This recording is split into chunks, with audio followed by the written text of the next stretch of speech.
Good morning friends. आज हम करेंगे स्टैटिक जीके का 10 क्वेश्चन जो एग्जाम्स में बार बार पूछे जाते हैं। तो चलिए शुरू करते हैं।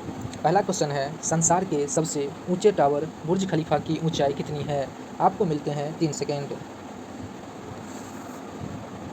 अगर आपने चुना ऑप्शन सी तो बिल्कुल सही चुना है। 828 मीटर बुर्ज खलीफा की ऊंचाई है। ये बुर्ज खलीफा दुबई में स्थित है। बुर्ज खलीफा कहाँ है? दुबई में स्थित है, इसीलिए इसे बुर्ज दुबई भी कहा जाता है। बुर्ज दुबई भी कहा जाता है। तो इसका ऊंचाई कितना हो गया? 828 मीटर। चलते हैं नेक्स्ट क्वेश्चन की तरफ। ये देख सकते हैं, ये है बुर्ज खलीफा। अगला क्वेश्चन है, डेंगू बुखार में मानव शरीर में निम्नलिखित में से किसकी कमी हो जाती है? आपको मिलते हैं 3 सेकेंड।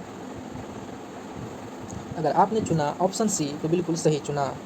प्लेटलेट्स की कमी हो जाती है डेंगू बुखार में। डेंगू बुखार में मानव शरीर में प्लेटलेट्स की कमी हो जाती है। चलते हैं नेक्स्ट क्वेश्चन की तरफ। हमारा अगला क्वेश्चन है, रजिया बेगम किस राजवंश की शासिका थी? आपको मिलते हैं 3 सेकेंड।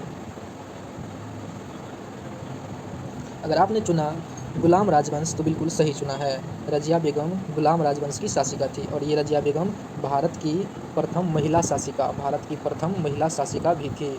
भारत की प्रथम महिला शासिका कौन थी? रजिया बेगम। और ये गुलाम राजवंश की थी। चलते हैं नेक्स्ट क्वेश्चन की तरफ। हिंदी दिवस हर वर्ष कब मनाया जाता है? बिल्कुल इजी क्वेश्चन। अगर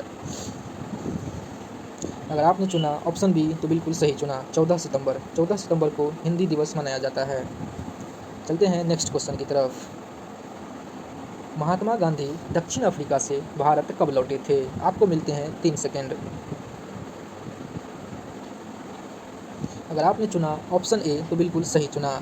9 जनवरी 1915 को महात्मा गांधी जी दक्षिण अफ्रीका से भारत लौटे थे और महात्मा गांधी के भारत लौटने के उपलक्ष्य में ही 9 जनवरी को भारत में प्रवासी दिवस मनाया जाता है। 9 जनवरी को।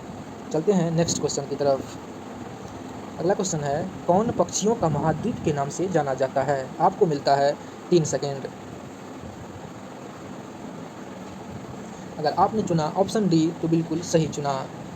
दक्षिण अमेरिका पक्षियों का महाद्वीप के नाम से जाना जाता है। दक्षिण अफ्रीका को जाना जाता है दक्षिण अमेरिका को पक्षियों का महाद्वीप के नाम से। चलते हैं नेक्स्ट क्वेश्चन की तरफ। अगला क्वेश्चन है, दिलवारा का जैन मंदिर निम्न में से कहाँ पर स्थित है? आपको मिलते हैं 3 सेकेंड। अगर आपने चुना ऑप्शन बी तो बिल्कुल सही चुना। माउंट आबू दिलवारा का जैन मंदिर माउंट आबू में स्थित है। माउंट आबू राजस्थान में माउंट आबू पर्वत पर स्थित है दिलवारा का जैन मंदिर। ये देख सकते हैं, ये है दिलवारा का जैन मंदिर। यही है दिलवारा का जैन मंदिर। चलते हैं नेक्स्ट क्वेश्चन की तरफ। अगला क्वेश्चन है, जोग या गुरसप्पा जलप्रपात किस नदी पर स्थित है? आपको मिलते हैं 3 सेकेंड। अगर आपने चुना ऑप्शन बी तो बिल्कुल सही चुना। शरावती नदी पर जोग या गुरसप्पा जलप्रपात स्थित है। ये शरावती नदी कहाँ है? कर्नाटक में स्थित है।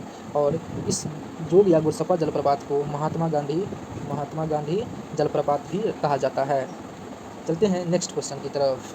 ये है जोग या गुरसप्पा जलप्रपात, शरावती नदी पर है, कर्नाटक में। इसे महात्मा गांधी जलप्रपात भी कहा जाता है। अगला क्वेश्चन हमारा है, सूचना का अधिकार अधिनियम किस वर्ष लागू हुआ था? आपको मिलते हैं 3 सेकेंड।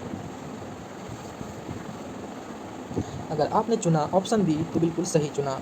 2005 में सूचना का अधिकार अधिनियम आया था, जिसे आरटीआई भी कहा जाता है। 2005 में आया था। अगला क्वेश्चन है, ओलंपिक मशाल को सर्वप्रथम कब प्रज्वलित किया गया था? आपको मिलते हैं 3 सेकेंड। अगर आपने चुना ऑप्शन बी तो बिल्कुल सही चुना। 1928 में ओलंपिक मशाल को प्रज्वलित किया गया था। ओलंपिक खेल जो होता है, ओलंपिक खेल में ओलंपिक मशाल को जलाया गया था सर्वप्रथम 1928 में। चलते हैं नेक्स्ट क्वेश्चन की तरफ। अगला क्वेश्चन है, मलेरिया में कौन सा अंग प्रभावित होता है?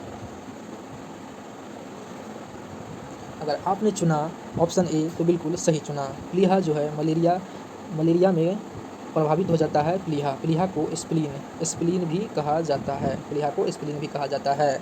तो आज का क्वेश्चन स्टैटिक जीके हमारा 10 क्वेश्चन हमने किया। फिर मिलेंगे, अगले 10 क्वेश्चन लेके आएंगे स्टैटिक जीके का। धन्यवाद दोस्तों आप लोग।